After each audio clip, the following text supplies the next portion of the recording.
Hi, I'm Professor Beck Strah. And I'm Professor Eric Bronson, and you're listening to Prison Breakdown. 2, 3, break! Hate to spoil his fun, but we're gonna bust out of here. 2, 3, break! I'm locked in here with you.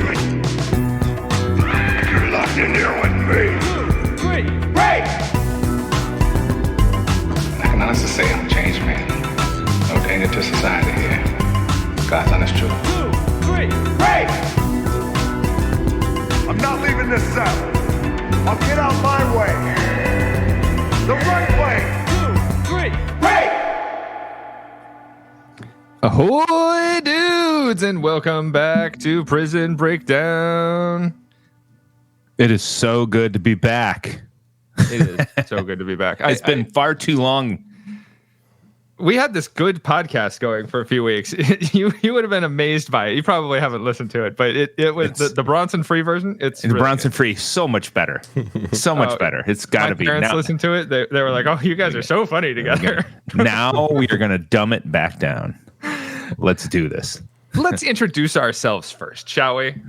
I would like you to go first, please.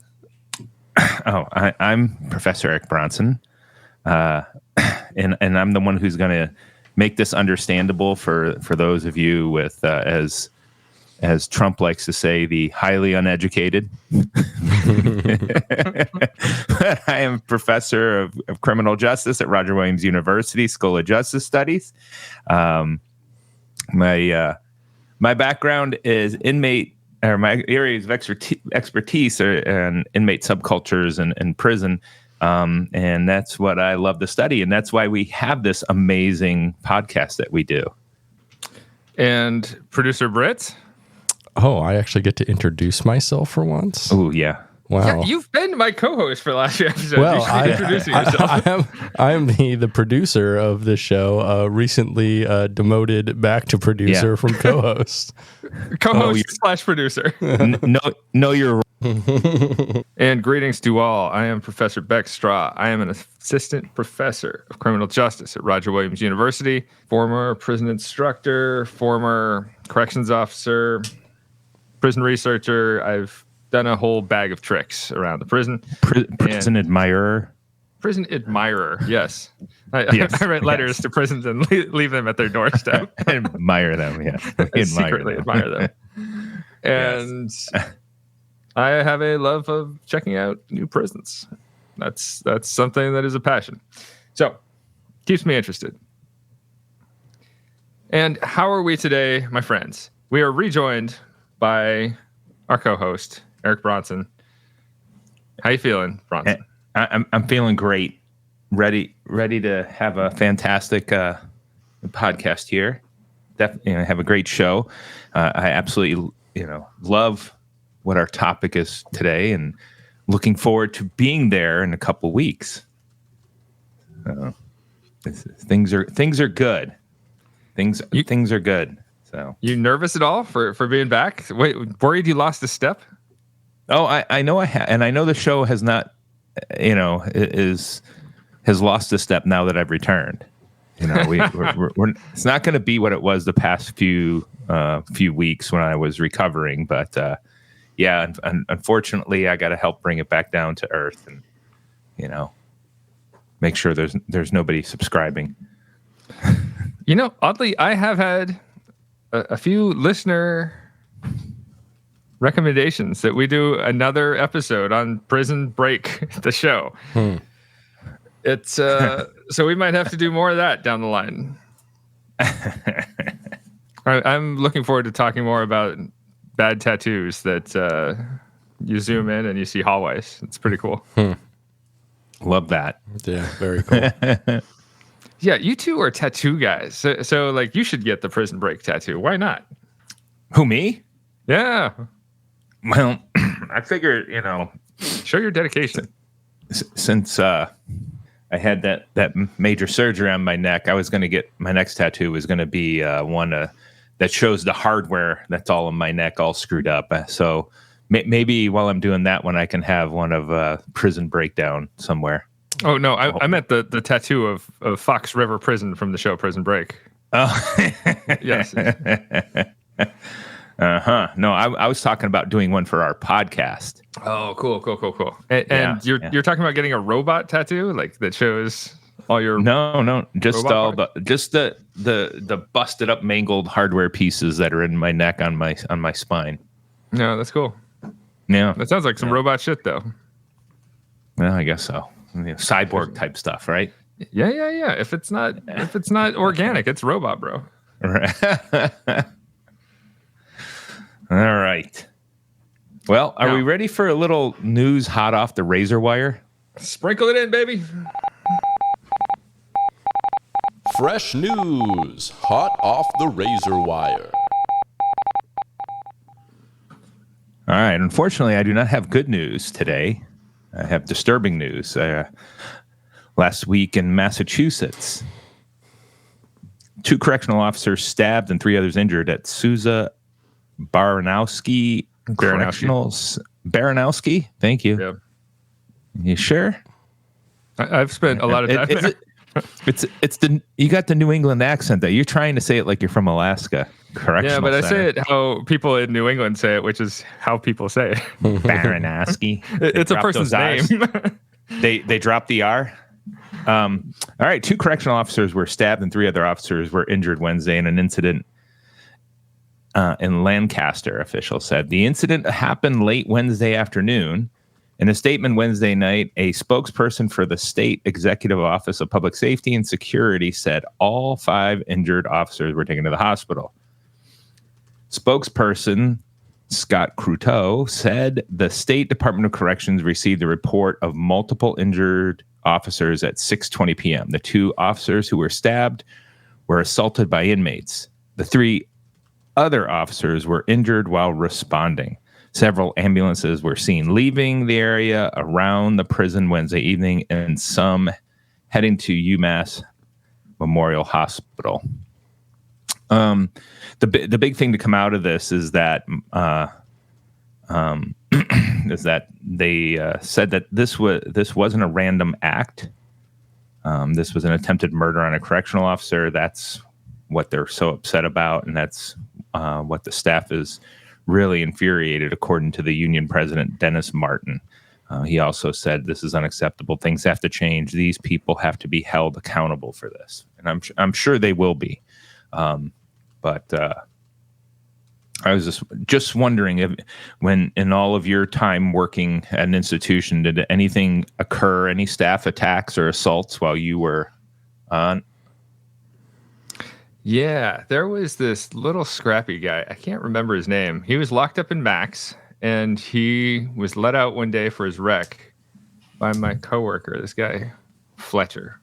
And he jumped Fletcher and got in some real hits on him before other cavalry came in, and they just clobbered this guy. But Fletcher walked away from it with a black eye and maybe some other injuries. He was not feeling so hot afterward.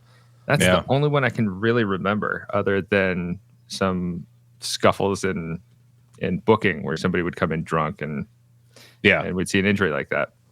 That's completely different than something that was like this, where it was a clear hit on an individual where they were trying to murder someone. Targeted, right? Yeah, right. Did you ever see much of that? Nope, never. Nothing happened when I was at the prison. Absolutely nothing. So, I mean, I know when I go talk to the students and I'm teaching corrections class, they're also disappointed. I'm like, nothing going on. It's just boring. It's nothing but routine. Forget about what Hollywood says. It's not what you see on television or in the movies. It's completely different. Bronson, do you think your intimidation factor was just that high that no one tried anything? And like the moment you left, it just became like violence? Definitely not. Oh. They could care less. So, fair.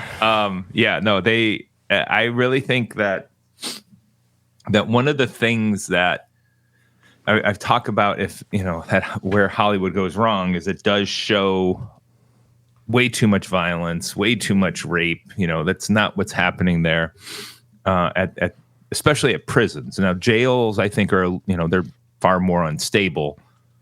because there's transient population in the jails. They constantly have new people in and out, so they don't know the hierarchy of the institution. But the prison I was at, these people were there for years. They knew who was on top. There really wasn't much going on inside the institution. And we were in between medium and maximum security, so the inmates didn't want to be sent to maximum security prison. They wanted to get downgraded to medium, or just do their time. I mean, the prison I was at was brand new, so they wanted to stay there. It was a clean prison.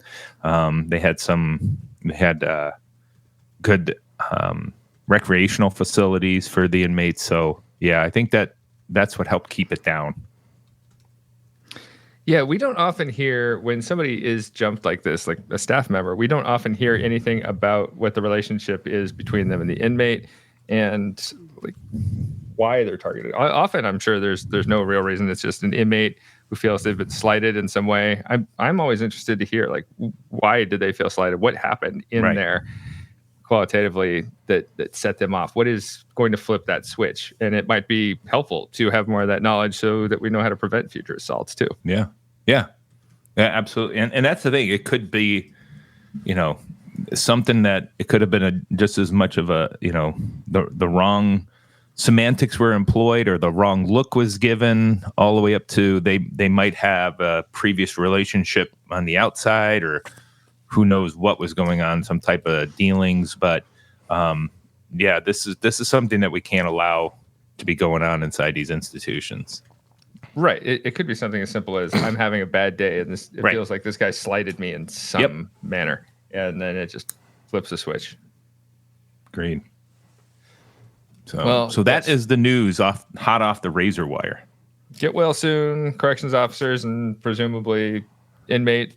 We hope there's no serious injuries to come out of this, and hope everyone safe and sound at the end of the day. Yes, absolutely. Well, Bronson, you probably forgot how this podcast works, but I think it's time for the main event. And so let's hold hands and walk right into it. Yes, exactly. I need some guidance. Now, today we are talking about Louisiana State Penitentiary, also known as the Alcatraz of the South, or Angola. This is the farm. Thank you. That's the farm nickname. Yes. It is a maximum security prison farm that is on 28 square miles. It's about 18,000 acres. It is larger than the island of Manhattan. If we look at Louisiana as a boot, this is where the foot part meets the ankle part on the front of the boot. It's in that little corner that borders Mississippi and West Feliciana Parish. It's where you tie the laces. Yeah, that's a good point. I should have said that. Yeah. On the property, we have 3,000 cattle. We have a lot of good soil for growing. Herds of horses roam the property. There's no fence on Angola's perimeter, and we only see about 2 to 3 attempted escapes annually. The Mississippi River borders the prison on 3 sides, and the 4th side is an area called Tunica Hills that is thick with jungle vines and a shitload of snakes that I would not tussle with. And it can get very swampy. When it's wet, it's swampy. Man, I can't wait to see a swamp when we go there. It currently holds about 6,300 incarcerated persons and 1,800 staff. Now, to go here, you have to be sentenced to a long period of time. I believe it's something like 20 or 40 years. 85% of people who are held there are sentenced for violent crimes, so like murder, rape, or robbery. 80% of the inmates are sentenced to life without parole or natural life. Eric, you want to explain the concept of natural life? Sure. No, so natural life is simply that. It's life without the possibility of parole. You are getting a life sentence that is also a death sentence in terms of you will not ever leave the institution. So, Louisiana is still one of the states that has indeterminate sentencing, and as a way to try and pull away from the indeterminate sentence, because it's been found that those are based in systemic racism, they just give out natural life. In other words, when you go, you're like, okay, yeah, you're being sentenced to life with the possibility of parole. So after 25 years, you can go in front of the parole board. Natural life, you are spending the rest of your life there. And there's a large percentage of their population that has this. A natural life sentence might be something like 200 years if you're Yes. sentenced to prison like that. Like you are going to run out the clock in your lifetime. Right. That is all there is to it. Your remaining days will be in Angola. Angola is also the home to men's death row for Louisiana, and it has the execution chamber for both men and women. Famously, on the grounds, they have gruesome Gertie, the electric chair here, which was built by inmates and nicknamed by inmates. And Gertie was used in the executions of 87 inmates before they retired it in 1991. It's just this old wooden electric chair with leather straps that is currently found in the Angola Museum, which incidentally is the only prison museum in the United States operated from within an active prison. So as someone who has spent a fair amount of time at this prison, and when I say a fair amount of time, I have been to this place at least 20 times, and am really looking forward to being back there. So I've gone to events there. I've gone to tours of the institution, been to the museum on numerous occasions. The two places that are extremely eerie are the death chamber. And if you've watched the movie Dead Man Walking with Sean Penn and Susan Sarandon, they actually filmed that in the actual death chamber. It is you get a disturbing feeling when you're in there. And then the other places in that museum, when you see the electric chair that they used to use. And just from my own experiences of being at other death rows, I know that they have cleaned that chair up, because if you look at electric chairs that have not been cleaned up, the charring from the wrists and the ankles where they pass the electric currents through, the skin catches on fire, and so does the chair, because it's wooden. So it always becomes very charred. All right. And what they tend to do is, after a certain number of executions, they kind of file that down or sand it down so the chair looks nice and clean, and then they refinish it so that it doesn't do that as much. But it's very clear that if you look around the electrodes on the arms and the legs, you can see where it's been cleaned up there at the electric chair in Louisiana State Museum. How do electric chairs not clearly violate the Eighth Amendment? Like, that's clearly cruel and unusual. Yeah. You're setting people's skin on fire. And even though they're like on their way to death, they're in like an incredible amount of pain. Mm-hmm. And, something you would definitely deem torture if you weren't actually killing the person. I think that's why very few states still have that as an option. Every state now that's executing people now has lethal injection instead, because, and again, it's all about the spectacle that takes place. There's very little spectacle with a lethal injection. It just looks like the individual falls asleep. Whereas with the electric chair, there's not only shaking and vomiting and bodily fluids coming out of the eyes, ears, nose, mouth. There's noise being made. There's also a horrible smell. So because of that spectacle, we've moved away from it. But yeah, I think it's hard to say that this is not, that the electric chair is not a violation of the Eighth Amendment. But again, the politicians make those choices for us, right? To my understanding, there's still a handful of states where if you were sentenced to death, like before this time, you can still choose the electric chair as your form of execution, or like hanging or firing squad, depending on the state. Utah still has firing squad, I want to say, which I think Utah has 4 options right now. Nice. So hanging, firing squad, electric chair, or excuse me, they have firing squad. Maybe they still have the gas chamber. I can't. And then electrocution and lethal injection. Now, we also have to keep in mind that South Carolina last year brought back the firing squad. So we also saw Alabama instituted the gas chamber again with nitrogen gas. Right. That's the one I'd choose right there. That sounds peaceful to me. They're getting more creative, and it's not peaceful. I watched a report on it, and it's apparently unpeaceful. There's it's violent no matter how you try and spin it.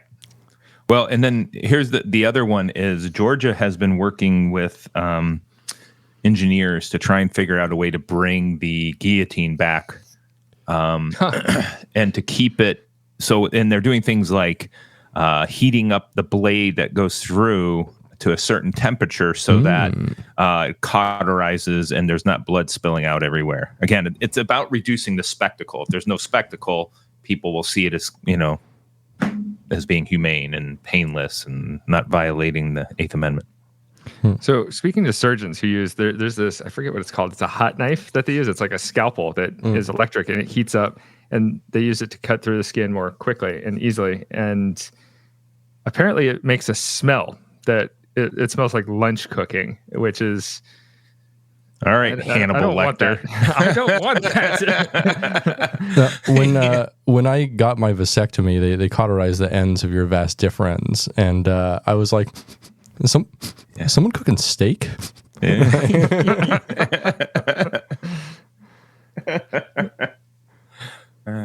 Yeah. See, I don't want to experience that. That sniff of, maybe human flesh smells good to me. Oh, no. Hey, what's cooking? Oh, it's me. I'm on the menu. Now let's talk about the grounds.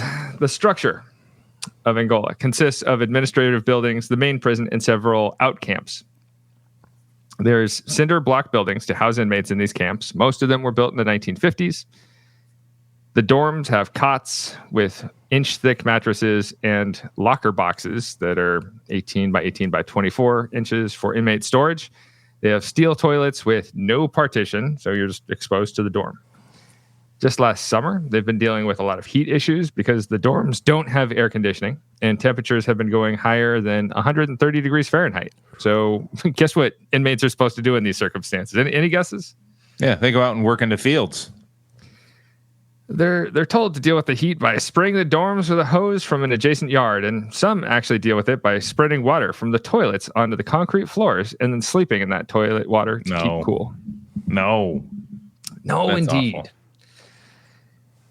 At times, the Mississippi River will occasionally flood. Remember, they are on the mighty Mississippi, and inmates will be moved to tent camps on high ground where they construct their own makeshift temporary prison. They're in charge of constructing their own prison, of course. If you happen to watch the documentary The Farm, you will see that it was filmed during a time period when the Mississippi, it was in the spring, so there was flooding up north of the Mississippi, coming down the river, and the river was getting ready to crest. And there's video of the warden working with inmates. Well, the warden wasn't working. The inmates were working to build up the levee to help keep the water outside of the institution. And they're talking, well, what do we do if the water comes? And it's kind of, they have to deal with it. And that's something I always try and get across to our students, is that, going into any part of our criminal justice system, if you go into law enforcement, you go into corrections, community-based corrections, when the storms come, you don't get to run and hide from hurricanes. You don't get to run and hide from blizzards. You have to go to work. And a lot of times if you're at work, you have to stay there. So I have former students that work at prisons throughout Texas and Louisiana who have told me that when they were called in and a tropical storm is coming or hurricane is coming, they are told, no, you're not leaving. You're going to stay here. And we need, because people can't get in. And so they have to stay at the prison for days on, and find a way to find some sleep. Terrible. These are awful conditions. And the dorms sound bad enough. They're going to be smelly, a lot of dudes in there. But if you are on bad behavior, the disciplinary court, which has disciplinary boards, can remove you from the dorm. So inmates who commit infractions of the rules, they get removed from the dorms, they get put into cells, and they're kept there until there's an observed change in behavior. And I should also note, the prison grounds also have a 9-hole par 72 golf course for visitors, not for inmates. No, it'd be par 36. Would it be? Yeah, par 72 is 18 holes. It says online, if you look up the golf course, it says 9-hole par 72. Yeah, that's 18 holes. And the course is 9. So yeah, I have not played the course, but I know it's 9 holes. Yeah. On the official website, it says par 72. Sometimes people lie, but that would be like 6 strokes per 6 or 8 strokes per hole. Yeah, that'd be maybe they're hard holes. Yeah, 8 strokes per hole. They could be, which it's pretty flat and not many trees in there, so it's kind of an easy course. Yeah, I have no idea. Have you ever played it? No, I did not play it. But anybody can. You do not have to work there to play the course. Anybody can call up and make a reservation and go play the course. It's a pretty boring course. There's not much to it. It's not like you're looking at, Pebble Beach or the, some of these really nice ones. It's just a 9-hole course inside of prison. It'd be unique for what it is. And I guess I don't know my golf, but that's fine. Yeah. 8 strokes is an extremely high par for anything. I know that. I played enough golf video games and gone to a couple of shooting ranges myself. No, not shooting ranges. What am I talking about? Driving range. We can tell you don't know golf. It's a driving range. It's okay. What do they call those ranges? Driving range. Driving range. Thank you. I'm just having a morning. This is why we should always record in the evenings. Driving range. Now, let's talk about the inmates. Inmates have to work here unless you're in solitary. And so there's the solitary inmates, and the rest are divided into trustees, which there's about 700, big stripes, and houseboys. Trustees have earned jobs as orderlies, clerks, keepers of chase dogs, which I'll get to later, inmate paralegals for disciplinary board courts, or ranchers on the range crew. Those are the trusted inmates. Those are the ones who you have to wait 10 years before you're even eligible to become a trustee and get one of these good jobs, because up to 10 years is about the amount of time that they take for like the will to go out of you to even try to escape. Yeah, now I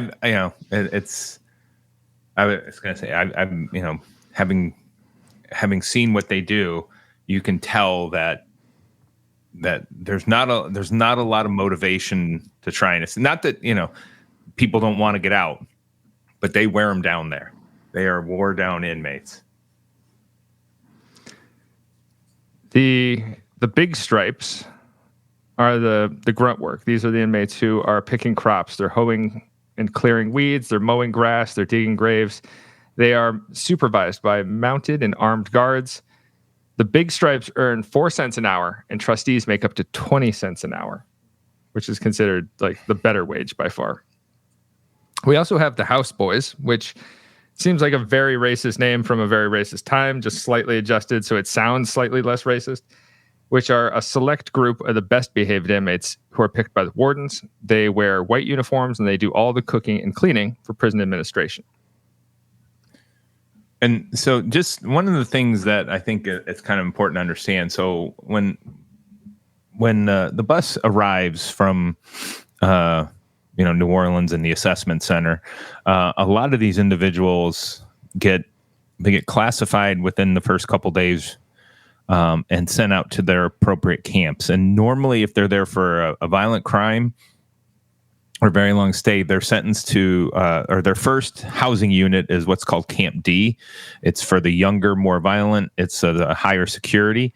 And those are the individuals that are put out in the fields first, meaning that they're almost everybody who's in Camp D works in the field. Now, obviously, there's inmates there who work cleaning the unit, but the majority of the inmates there work in the fields, and as you said, you do the grunt work. If you have, and I know it sounds odd, if you have reached or obtained a meritorious housing mark so that you could be quote unquote houseboy, you have moved up, and most likely you are outside of Camp D. You were at in a different unit in the institution, and you have a little bit more freedom. You've earned the trust of some of the staff, and you get an easier job. You're not breaking your back every single day out in the fields.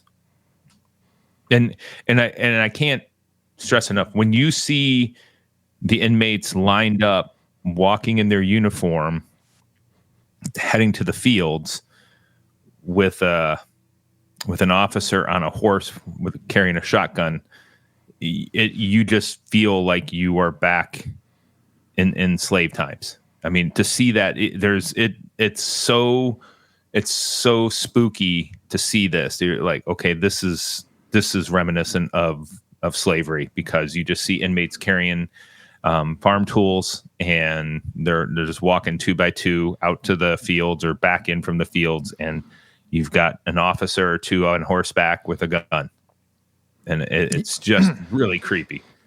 It does take place. So Angola is set on what used to be a slave plantation, and it is nothing more than a modern day form of slavery. Absolutely.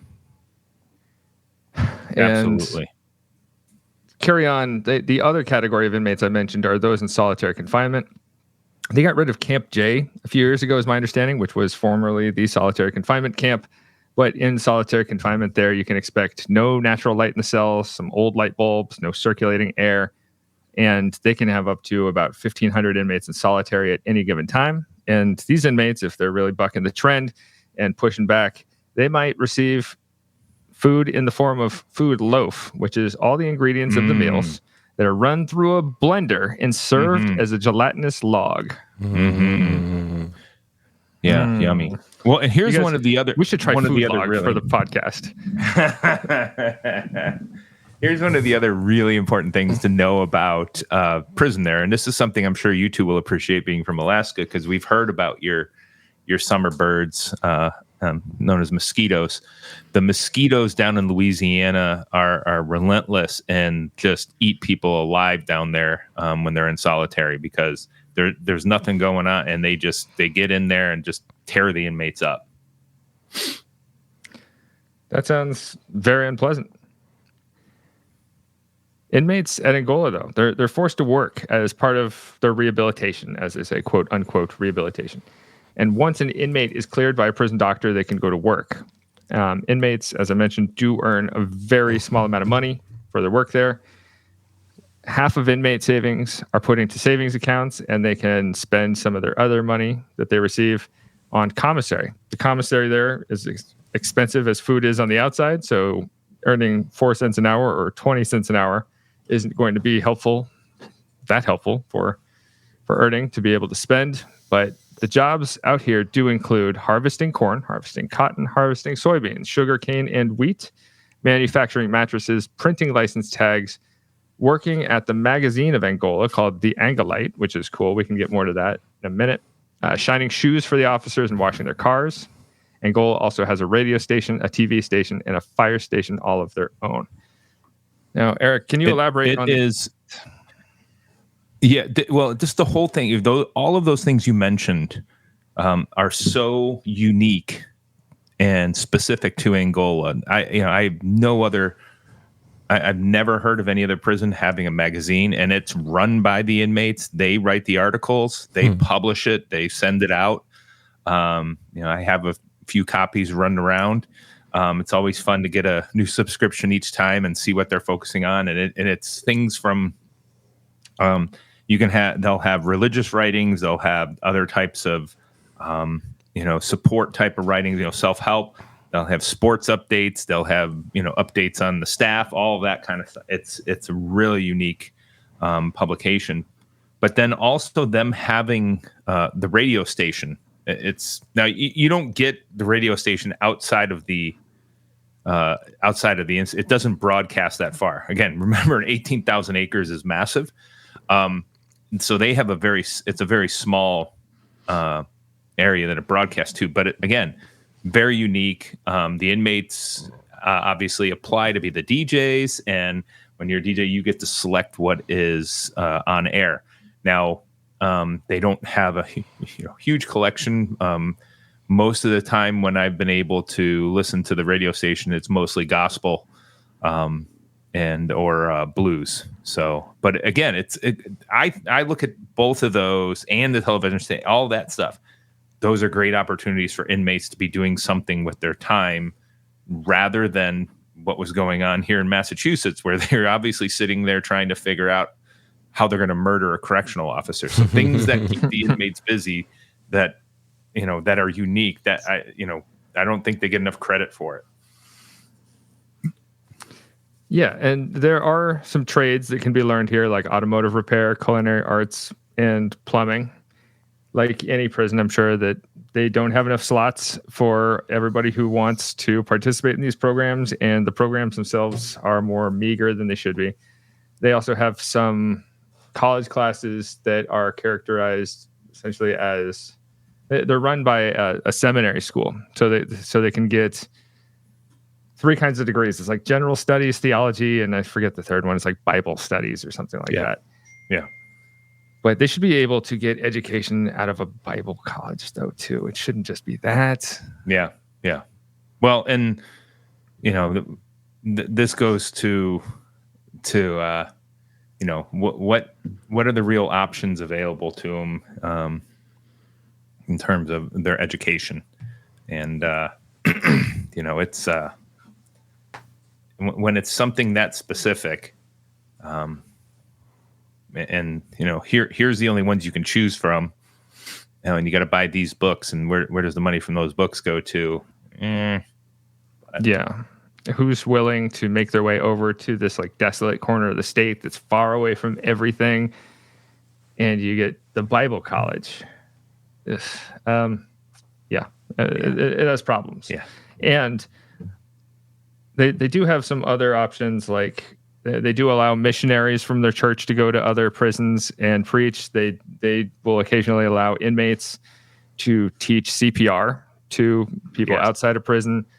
So they do offer some opportunities for people to leave the prison. If there's a death in the immediate family, inmates are allowed to go to the funeral, supervised, of course, depending on if you're a trustee, you get to dress in plain clothes and you have like a leg brace, but otherwise you're not shackled. If you are big stripes, then you are going to go in handcuffs and a jail uniform. Yeah. Yeah. And again, that's, those are things that I think the inmates appreciate, understanding that the staff or the state, whatever you want to call it, because obviously all of this has to get approved through the, Director of the Department of Corrections in the state, that they respect them enough to say, we're going to allow you to go to a funeral. Now, obviously, it's not everyone, because if you're in that high security group, they aren't going to let you out to go to a funeral. And that's what happens in a lot of states. Yes. Other inmate facts. On release, inmates are given $10 and a bus ticket home. That's not sufficient, you guys. $10 cannot even buy breakfast. There are roughly 10 weddings that occur in Angola each year. The authorities cannot block weddings. Inmates are allowed to get married if they want to get married, but they're given so few options. They're allowed to give a hug, maybe a couple of kisses at the wedding or in subsequent visitations, but there's no conjugal visits taking place here. They're never allowed to consummate the marriage.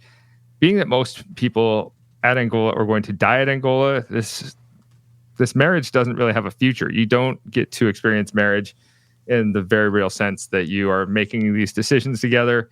And so often these marriages will burn out after a while because there is no future. And it is something that is romanticized by both parties that just doesn't go anywhere, sadly. Yeah. Yeah. And so I had a student once who she met her husband through a pen pal service down in Texas, and eventually they got married, and it was quite interesting to hear her experience. She eventually authored a book called Prisoners of Love, and she talks about the experience of forming a relationship and maintaining it while the person is behind bars. And it was, I remember when I was able to talk to both, and them saying, well, we've spent a total of 2.5 hours with each other in person. And obviously that's monitored. There was no conjugal visits whatsoever. It was monitored by staff. He was on, I'm almost certain he was on death row. If not death row, he definitely had life. Double murder. Wow. Yeah. So it's very unique in terms of the relationship when people get married to inmates, and then how they're able to maintain them. So, so the fact that they, again, it's a large prison. So obviously they're going to have a few. So 12, like you said, if there's 12 a year, that's a fair amount. Yeah, it is. And going back to inmate deaths there. So around half of the inmates who die on prison grounds get buried on prison grounds at Angola because they don't have anyone on the outside to collect their remains. We mentioned this in a past podcast, but they make a lot of their own coffins at Angola as one type of labor that inmates do. And interesting fact about Angola. So are you familiar with evangelist Billy Graham, now dead evangelist Billy Graham? Oh, yeah.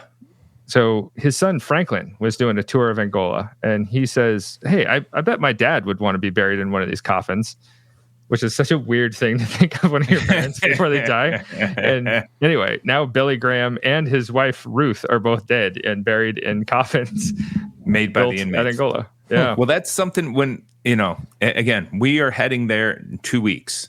You are going to be blown away by what the inmates have for sale at the crafts fair. I'm full bedroom sets. It's unbelievable. They've got a king size bed, queen size bed. They got end tables, tall dressers, wide dressers. And sure, if you pay, hey, will you make me a coffin? And, both of us might want this because they can make it to fit, it's, being taller people, because coffins are only made for people that are 6 feet tall. So these funeral directors break their legs to make them fit. Mm-hmm. I gotta admit, I've always been a little curious what it would be like to sleep in a coffin like a Dracula. No. I don't think it would be bad. It would be nice and dark and quiet. Mm-hmm. Yeah, it would. Yeah. I guess you're not claustrophobic at all? I mean, not if I'm asleep. Oh, I can't do it. I couldn't. There's no way I could do it. No, I think it'd be interesting. As long as I've got that lid I can push open at any time, I think I'm all right. That's kind of creepy. Now, let's see. Other inmate facts. Black inmates are dominant in numbers at the prison. It's very racially skewed there, where they have far more black inmates than white inmates, and the black inmates are never really challenged by the white inmates. Race relations there are largely characterized by quiet avoidance. Did you witness any of that yourself there as well? No. Whenever I'm there, whatever we're allowed to see on tours or when we're at the rodeo, it's really those are without a doubt the best behaved inmates. These are the ones who have earned that meritorious privilege of being able to get out and do things and be a part of whether they're in the rodeo, at the crafts fair, or working the carnival. They've earned that, so they're on their best behavior.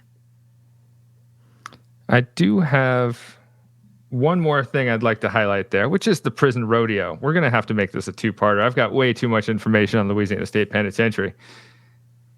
Let's talk about the prison rodeo. Angola has a rodeo that's run twice annually. It's called the wildest show in the South. And it's awesome. It started in 1965. It was privately held in the prison for a couple of years before they decided to make it public in 1967.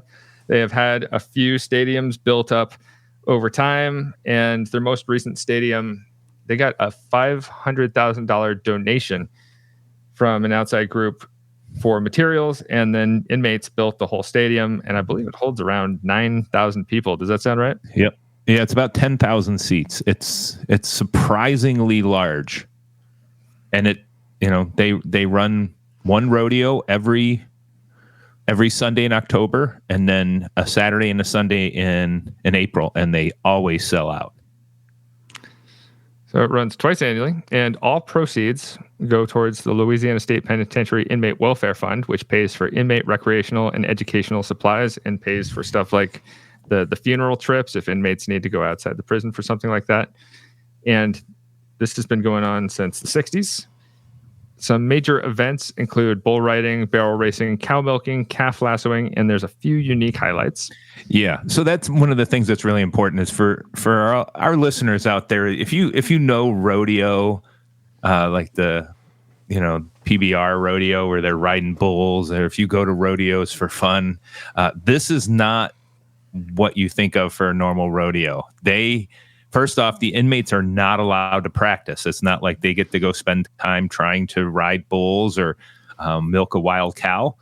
They just get, if they have earned the right and they accept the opportunity to do this, they get thrown out there to try and do it. They also have something called inmate poker and inmate pinball. And it's what they do is they have inmates either sitting. So for the inmate poker, they have inmates sitting at a card table right outside the door of the gate that swings open where the bull's at, and that door flies open, the bull comes out, the last inmate sitting at that card table wins that event. Or they have a bunch of hula hoops all over the ring, and the last inmate standing inside their hula hoop wins that event. I mean, it's not a normal prison, and whenever I go to it or whenever I take students there, I'm always, just like when I go to a prison, I'm always conflicted because I feel like I need our students to understand these are humans and we're not going to a zoo. And this definitely feels like the Colosseum with the lions and the Christians, because you will see inmates get injured. And there was one year, I promise you, I thought an inmate was killed. He got run down by a bull in the very last event, which is where they try and pull a poker chip off a bull's forehead. Guts and Glory is what that Guts called. and Glory. So and one guy has won it like 50 times. He's really good at it. He's smart enough to let the bull wear down a little bit, and then he's just got the technique and speed to go over there and grab it. Okay. But this bull ran this guy over and hit him right in the head, and he did not move. So he was completely knocked out. And of course, you never find out what happened to the individual. Now, the state does have to say if somebody was killed, but they never said if he was all right. So, out of sight, out of mind for the viewing public. Right. And it's just, it's very odd to see the crowd. The crowd goes wild when an inmate gets run over by a bull. Jesus Christ. And you just, it's going to be.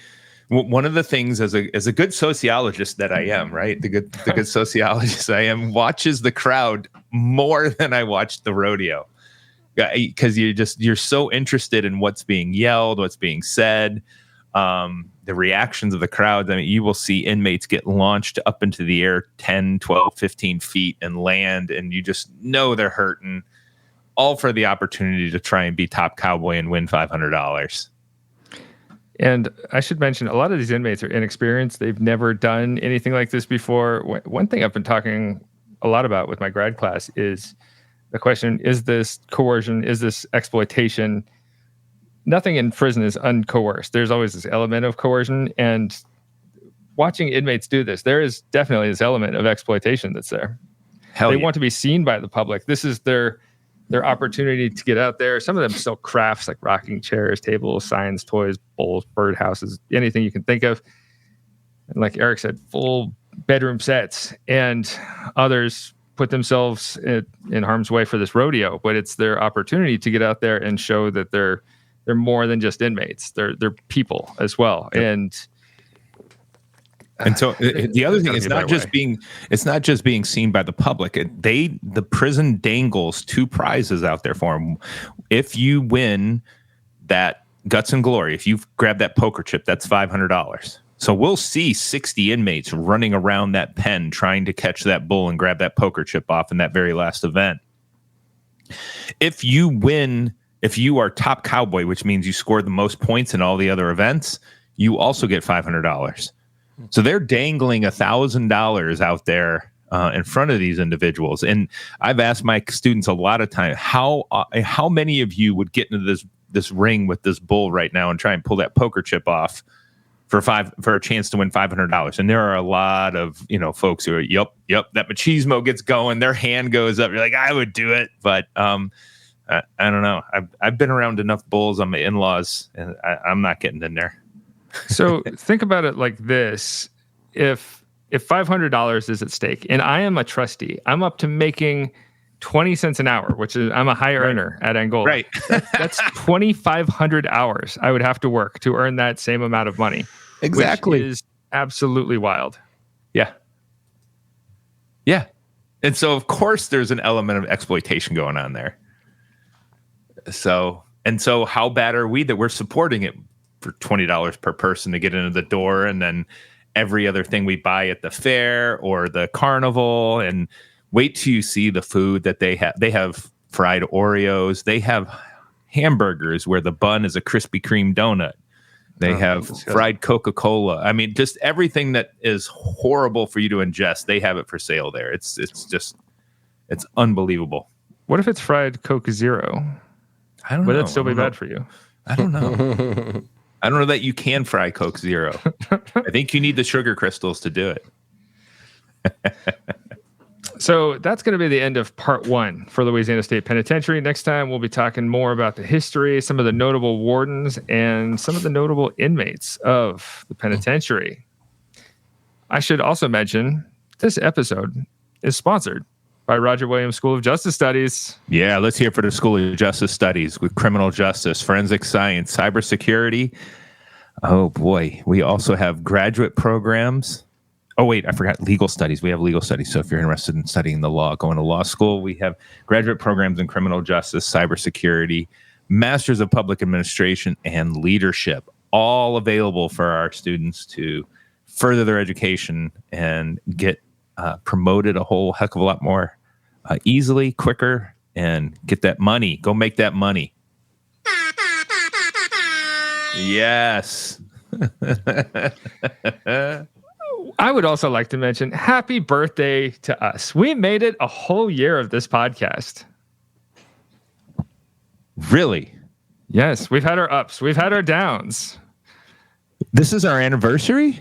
Yeah. This is our anniversary. This is episode 27. Wow. Yeah. I feel like an ungrateful husband. Doesn't care about the relationship. No, I didn't get. There's no chocolate. There's no flowers coming into either one of you. I'll be waiting by the door. Well, here's the problem there, Professor Strah, is you went out and found another co-host to take my seat while I was injured and recovering. I didn't have to go far. Yeah. He gladly whored himself out, didn't he? That's what I do. I can do both. Yeah. How do you like being a podcast whore, Britt? I mean, it's a way of life, It's fine. It's expected. Yeah. Now, I think it's time to let our other co-host take the reins for a minute with a library lockdown. Let's do it. Library lockdown. Library lockdown.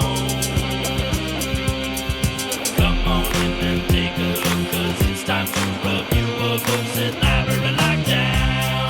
Library lockdown. Library lockdown. Library lockdown.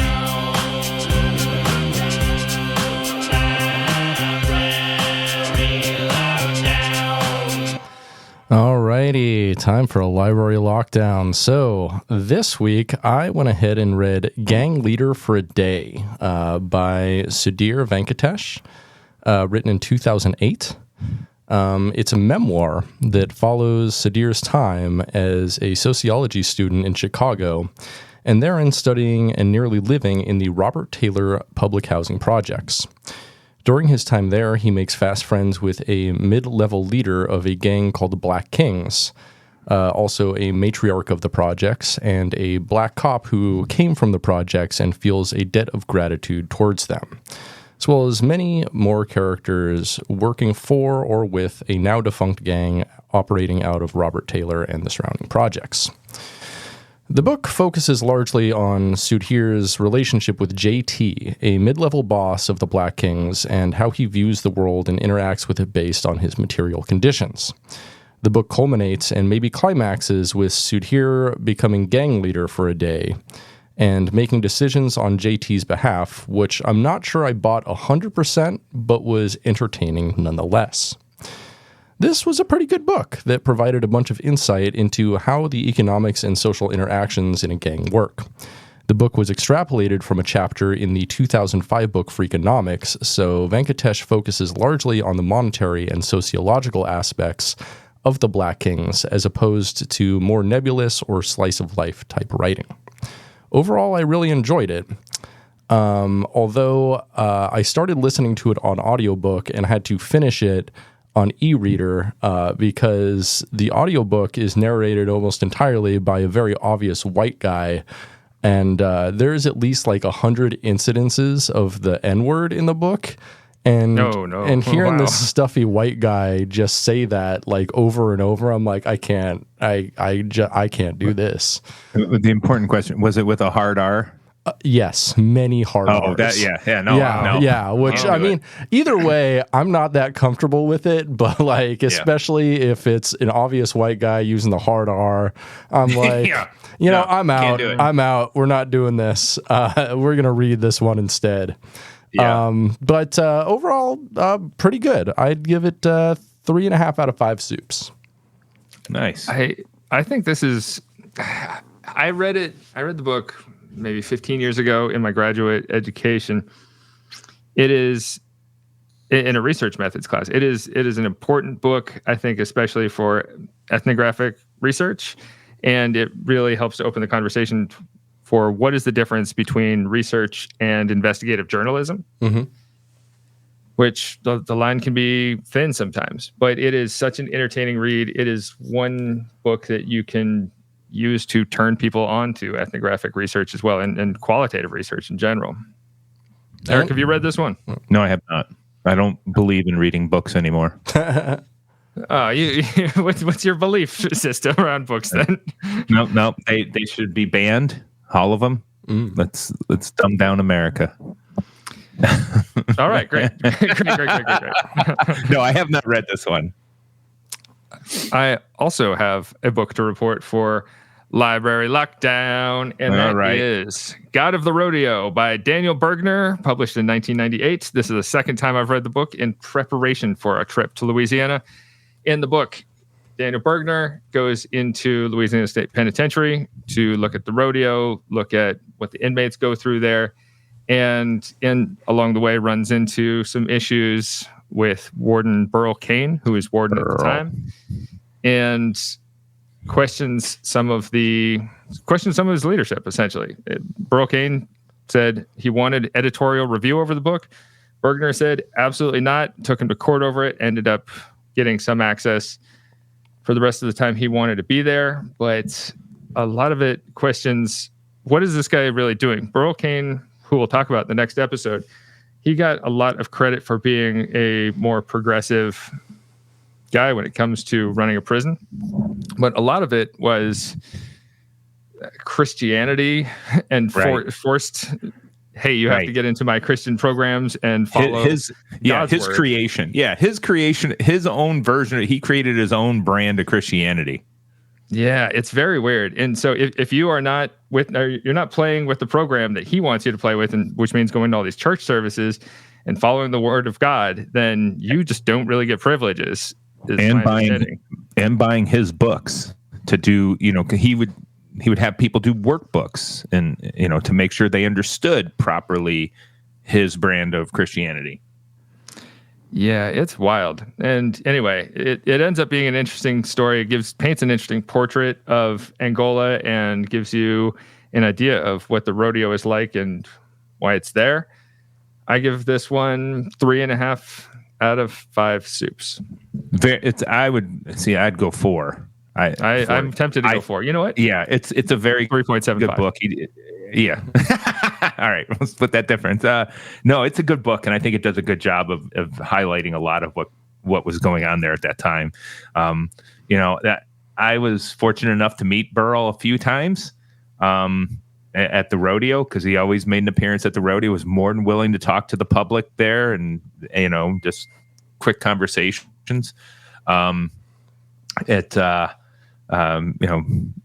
I would never describe him as progressive. He was one that would, he was an opportunity seeker. And if he could find a way to capitalize on something, and that's the way I really look at him, is he was a capitalist, a way for the prison to make money, he would do it, or a way for him to make money, he would do it. And so, he's a unique one.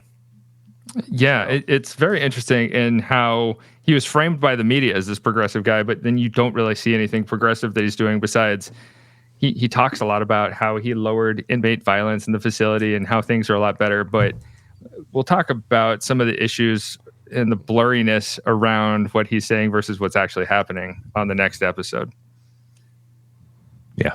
That's a nice tease, a nice little sting for the listeners going into next time. Sounds good. I think it's time for everyone's favorite segment. Is it a movie minute? It's the movie minutes. Movie minute. Movie minute. 60 seconds with producer Britt to talk about movies. Well, let's put 60 seconds on the clock. So last week, Judge Beck here sentenced me to watch the movie Death Row from 2006. So, Death Row from 2006 is a film written and directed by Kevin Van Hook, who mostly does special effects for movies, but is probably best known as the guy who created the character Bloodshot of comic book fame and Vin Diesel adaptation fame. So, he's a comic book writer at heart. The movie centers around two groups in an abandoned prison. A group of criminals led by Jake Busey on the run after stealing a bunch of diamonds and killing 5 people, as well as a group of documentary filmmakers whose chat with Stacy Keach in the beginning of the film serves as both the intro and setup for the entire film. At its core, this movie is terrible. there's bad acting. I love it. Bad acting, ridiculous premises. Everything happens too suddenly, and you just don't really care about any of the characters or the storyline. On the other side of the token, the deaths in this movie were actually pretty inventive, even if most of them required incredibly contrived setups to get there. And honestly, Jake Busey kind of kills it in his role as a sarcastic, evil criminal with daddy issues.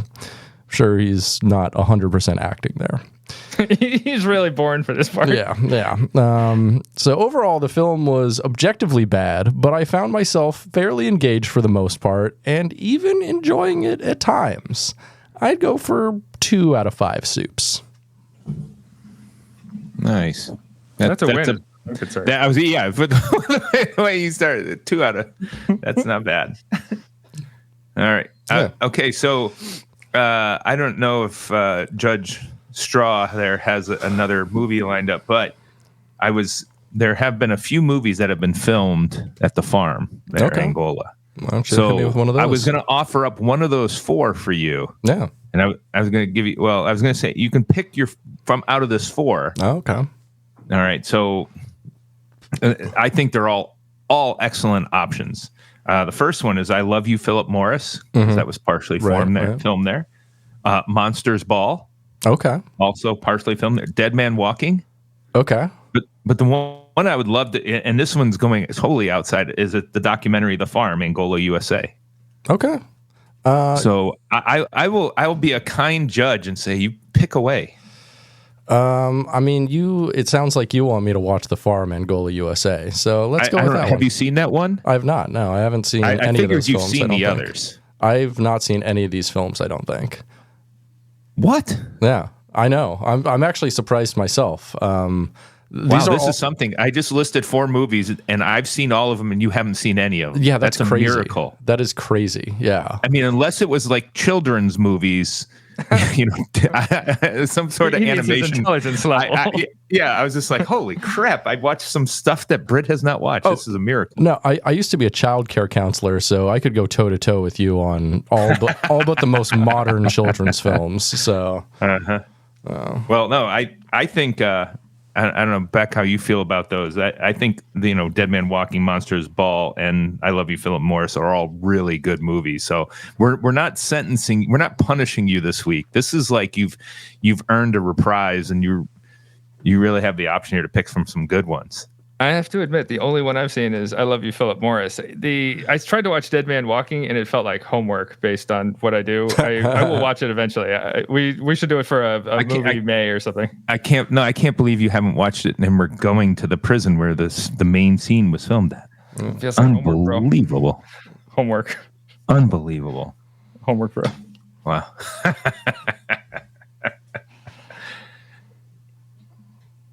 Well, Britt, let's have you pick up a movie and run with it. I'm going with The Farm, Angola, USA. Let's check it out. All right. Sounds great. All right. Once again, we thank you, Roger Williams University, for your generous patronage, and for you, the listener. Please like, please rate, please subscribe, and we'll come back to your ears in a couple of weeks. Lights out. I think it's time for lights out. Let's dim the lights and then click. They're off. Lights out. Lights out. Lights lights out. out. Lights out. Lights out. Lights out. Lights out. Lights out. Lights out.